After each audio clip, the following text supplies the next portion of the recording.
Welcome everyone. Thanks a lot for staying with us. You're watching Plain Speak with me, Shivani Gupta. There seems to be no end to the twists and turns in the Congress president race, with Gandhi loyalist turned rebel Ashok Gehlot bowing out of the race today after a 2-hour-long meeting with interim President Sonia Gandhi. The Rajasthan Chief Minister said he apologized to Sonia Gandhi and regretted the turn of affairs in the state. Meanwhile, former Madhya Pradesh Chief Minister and another Gandhi trusted aide, Digvijay Singh, collected the nomination papers today and is expected to file them tomorrow. Digvijay Singh also met his rival candidate Shashi Tharoor today, called it a friendly fight against communal forces in the country. This whole drama brings the Congress Corundum back to square one. The whole idea behind the president polls was to portray that they are free and fair in the truest sense. But the manner in which Gehlot has bowed out shows once again that it is impossible to even contest without the blessings of the Gandhis. Now, there are serious concerns over what happens in Rajasthan. Has Gehlot upsets the Gandhis enough that he may lose his chief minister's chair too?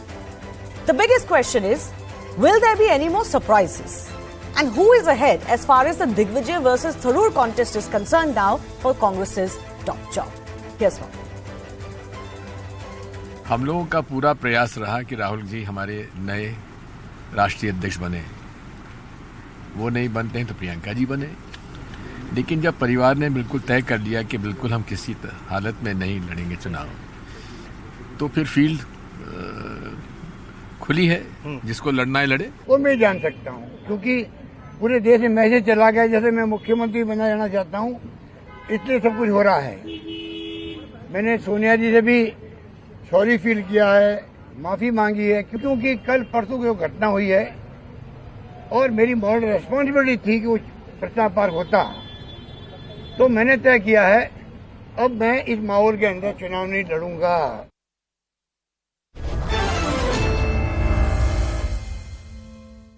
Shehzad Poonawala of the BJP is joining us. We'll also be joined by Sanjay Jha, political analyst who has been, of course, with the Congress party formally.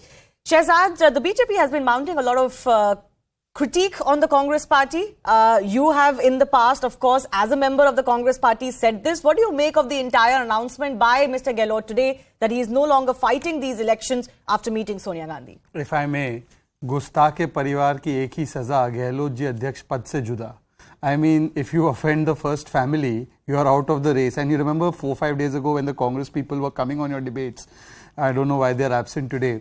They were saying Ashok Gehlot is the best candidate. What an experienced man. He will be the next president. Now he is not in the race anymore. And now they have found another remote. Actually, this is not finding the INC president. This is finding the most convenient remote control or the most convenient proxy or the most convenient Manmohan Singh look-alike in that sense. So, obviously, Mr. Gehlot's Bewafai in Jaipur has not gone down well. So, he's out of the race. Now, they'll have Digvijay Singh.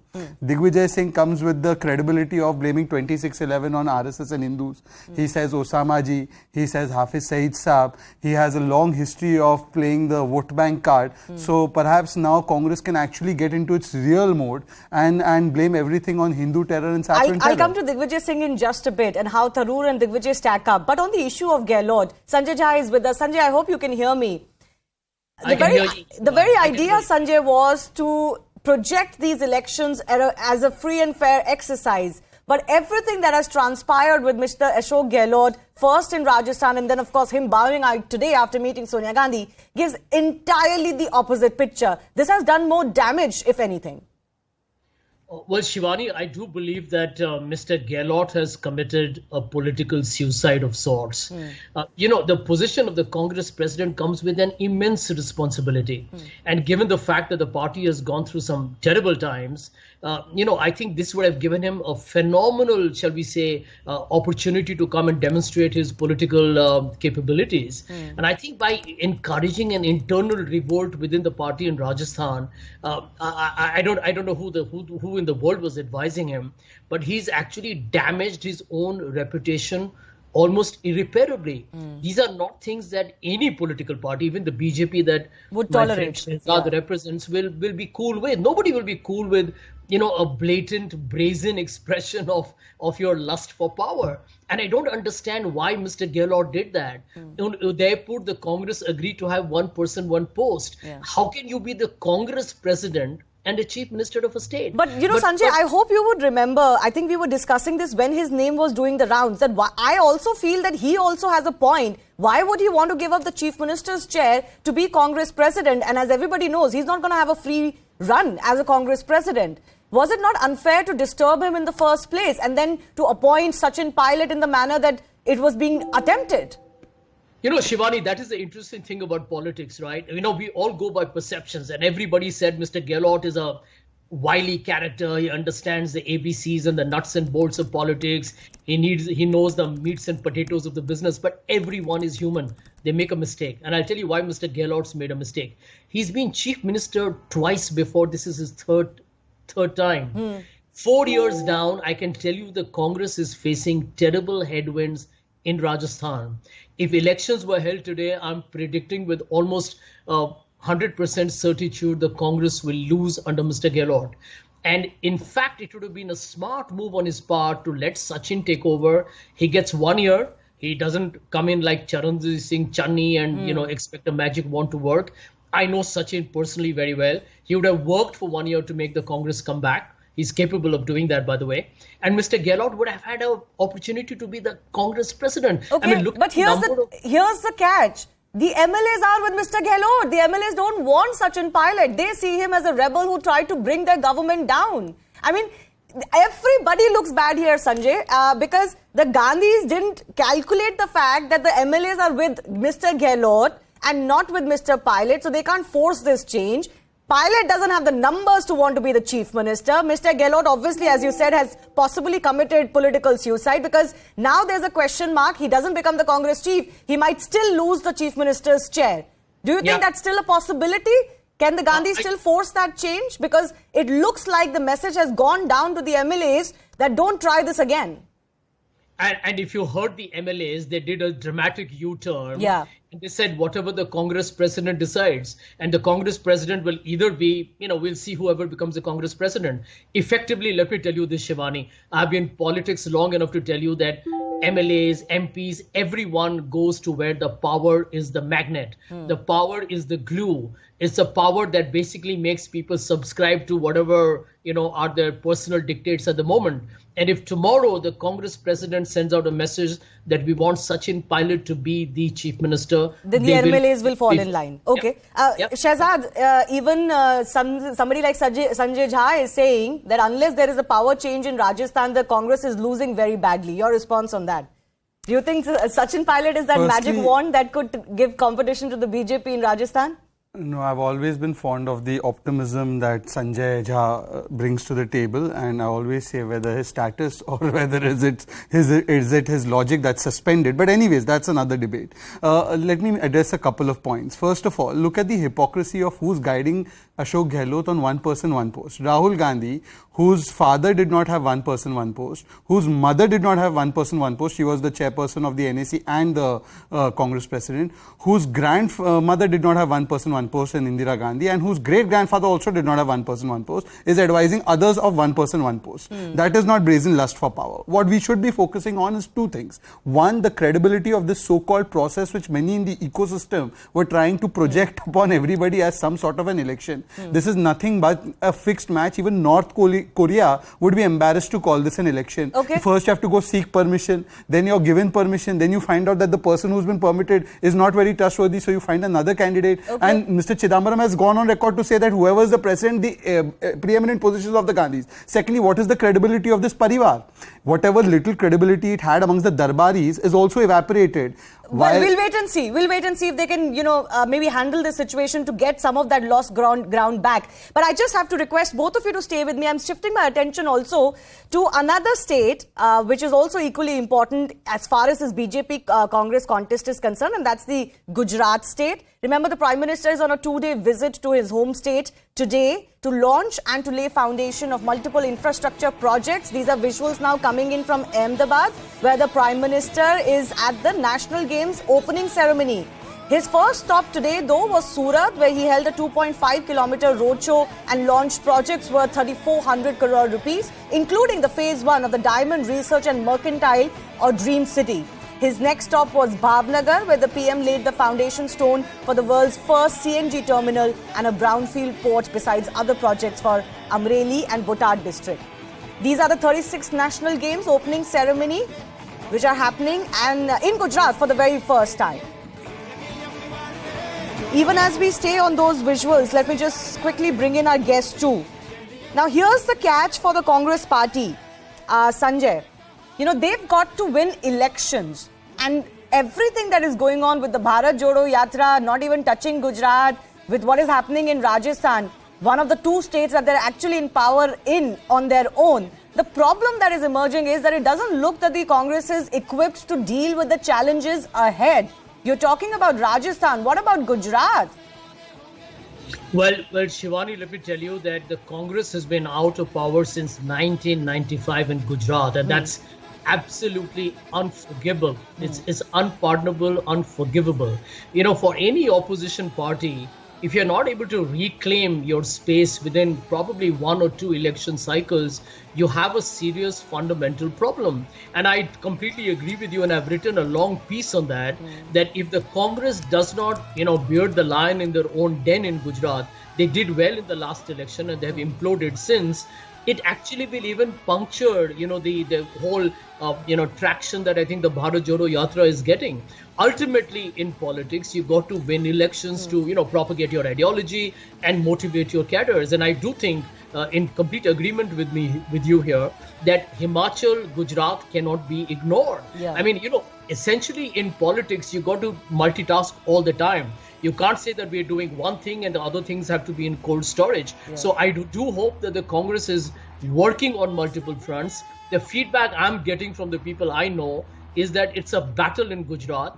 Aam Aadmi Party is clearly going to get into the vote share of the Congress Party, making it a lot easier for the BJP, which makes it an even tougher job for the Congress. But are they looking like they're preparing and focusing on this challenge, especially with that Aam Aadmi Party factor? Before I also go across to my colleague in Ahmedabad, Shehzad, this time there's the Aam Aadmi Party spectre also. They're obviously claiming that they're going to be the number one competitor to you. Shivani, don't take this personally. I'm not saying this personally. You have a channel. It runs on a commercial basis also. If your channel can't fetch TRP numbers for 27 years, wouldn't you sack the people that are in charge?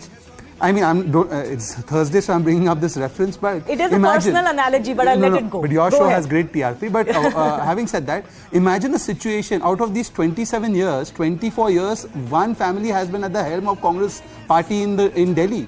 Is the national president Sonia or Rahul? What is their responsibility? What is their accountability? If you can't manage to win a state for 24 years, you've not been able to win Uttar Pradesh for more than 3 decades now. You've been out of Tamil Nadu for 5 decades now. There have been state after state where you've become zero in 2019 Lok Sabha. And yet, your only claim to say the party will be helped is by the same leadership. So, the problem is deeper for the answer my question. What do you make of the contest that both the Congress and the Aam Aadmi Party will give you this time in Gujarat? No, look, the Congress and the Aam Aadmi Party at the bare essentials represent the same value system. So it's one replacing the other. In Punjab, Congress was replaced by Aam Aadmi Party. In Delhi, the Congress was replaced by Aam Aadmi Party. It makes your job easier, right? In Gujarat? No, because I'll tell you why. In Gujarat, Aam Aadmi Party is contesting a tough battle against Nota. They have been able to breach Nota. I think they've been able to breach Nota in 1 or 2 corporation elections, council seats, but they are battling Nota. So good luck to them. They are fighting against Nota. We are fighting for ensuring that the people of Gujarat continue in the path of Vikas. For instance, the Prime Minister has inaugurated or laid the foundation of 29,000 crore worth of projects. The first time national games are being held in Gujarat. Right. Tomorrow he'll be in the Ahmedabad metro. Surat and other cities are attracting huge amount of FDI. Gujarat, by the way, for the last 4 years has been number 1 in FDI. But 37% of the FDI is attracted let's not forget that the leadership Gujarat. changes in Gujarat have also happened because you do have anti-incumbency and some discontent against your leadership before this cabinet. Let me just one line on that. In Uttarakhand, we did the same thing, and in Uttarakhand, people endorsed it. All right. Will Narendra Modi be that factor one more time for the BJP? Let me go across to my colleague Siddhant, who's been tracking the Prime Minister's 2-day visit. This is very much the announcement of intent and the poll bugle being sounded by the Prime Minister. Siddhant. Well, yes, it's a big day for not just for Ahmedabad, but whole of Gujarat. Today, Prime Minister will declare open 36th edition of the National Games.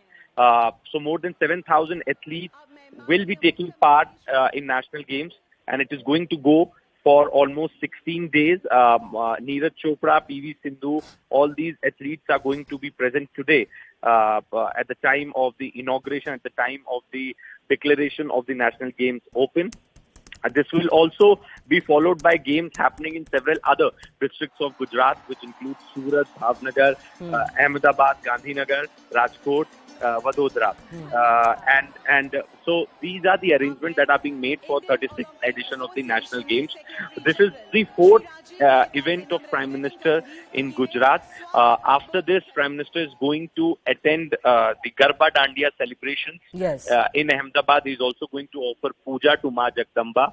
In 2019, he did pay visit to this place, and now again he is coming, especially when state is going to polls in next 1 month, and Prime Minister is going to do a puja aarti at a ground in Ahmedabad. Siddhant, we'll keep coming back to you for more. Thanks a lot. We're expecting, of course, Prime Minister Narendra Modi to be speaking. Now, he has, of course, over the last 8 years, done enormous work as far as the promotion of Indian sports is concerned, and especially sports other than cricket, which needs no promotion in India, and Olympic sports, Paralympics.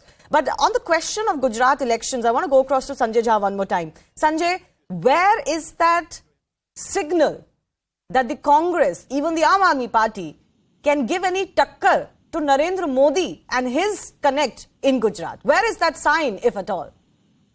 You know, Shivani, I have always been of the opinion that to defeat the BJP in 2024, the Congress should have actually looked at attacking the Gujarat success of the BJP, because that would send out a signal. Can you imagine the narrative? Amit Shah and Narendra Modi defeated in their home state. You know, it changes the optics, the entire conversation across the country. And I think these are missed opportunities as far as the Congress is concerned. I don't know about AAP, but I do know that they are definitely biting into the vote share of the Congress, which is bad news for the Grand Old Party.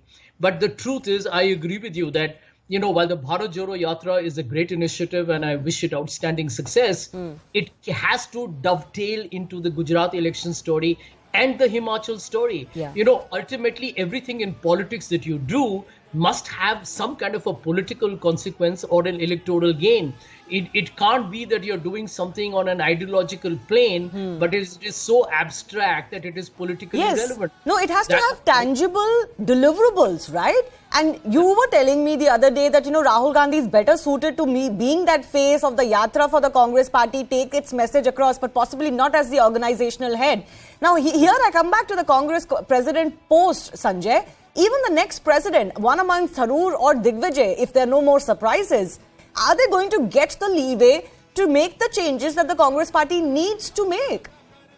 Well, you know, Shivani, the truth is that the Congress does face, even as we talk, a serious internal existential crisis, which manifests itself externally when you actually don't get good results in elections. And if you don't bite the bullet, you know, when the writing is on the wall, you have a choice.